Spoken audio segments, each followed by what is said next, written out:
So இப்ப பாத்தீங்கன்னா நம்ம பாக்குறதா பாத்தீங்கன்னா குட்டி பாவாடையில இருந்து 0 சைஸ்ல இருந்து பெரிய அம்மனுக்கு போற மாதிரி எக்கச்சக்கமான கலெக்ஷன் இருக்கு. சோ நான் இத பத்தி சொல்றதை விட வாங்குற கஸ்டமர்ட்ட உங்களுக்கு ரிவ்யூ சொல்றேன். அவங்க சொல்லுவாங்க பாருங்க, ஏன்னா அவங்க ஆல்ரெடி நிறைய பர்ச்சேஸ் பண்ணிட்டு செகண்ட் தேர்ட் டைம் இங்க வந்துட்டாங்கன்னு நினைக்கிறேன். சோ எப்படி இருக்கு சொல்லுங்க?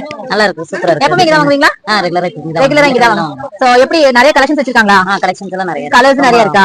அழகா இருக்கு, சூப்பரா இருக்கு. பிரைஸ் எப்படி இருக்கு அது சொல்லுங்க. அதான் உங்களுக்கு கண்டிப்பா ரீசனபிளா இருக்கு. சோ பாத்துக்கோங்க, நான் சொல்லல, இங்க திடீர்னு உங்களுக்கு வந்து ஷாப்ல திடீர்னு எடுத்த ஒரு ரிவ்யூ தான். ரொம்ப சாட்டிஸ்ஃபைடா இருக்க போகுதா, ரிப்பீட்டடா அவங்க வந்துட்டே இருக்காங்க. சோ அடுத்த கஸ்டமர்ட்ட நம்ம கேட்கலாம். என்ன வாங்க வந்தீங்கன்னு சொல்லுங்க.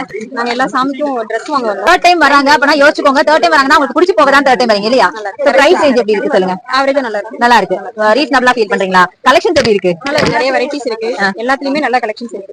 எல்லாமே உங்களுக்கு பிடிச்சிருக்கு. சோ அதனால தான் ரிப்பீட்டடா வந்துருக்கீங்க. சரி, எல்லாம் நீங்க யூசுவலா பூஜா ஐட்டம்ஸ்லாம் இங்க தான் வாங்குவீங்களா? Okay, thank you. சடனா கேட்ட ரிவ்யூஸ் தான் நீங்களே பாத்துப்பீங்க. ரொம்ப சாட்டிஸ்ஃபைடா இருக்க போகுதா. இவங்க வந்து இவ்வளவு தூரம் எல்லாம் வாங்குறாங்க. நான் காலையில வந்ததுல இருந்து கஸ்டமர் ஓயாம வந்துட்டே இருக்காங்க. ஆக்சுவலா அவ்வளவு பேர் வந்து பர்ச்சேஸ் பண்ண மயமா இருக்காங்க. ஏன்னா வரலட்சுமி பூஜை வருது.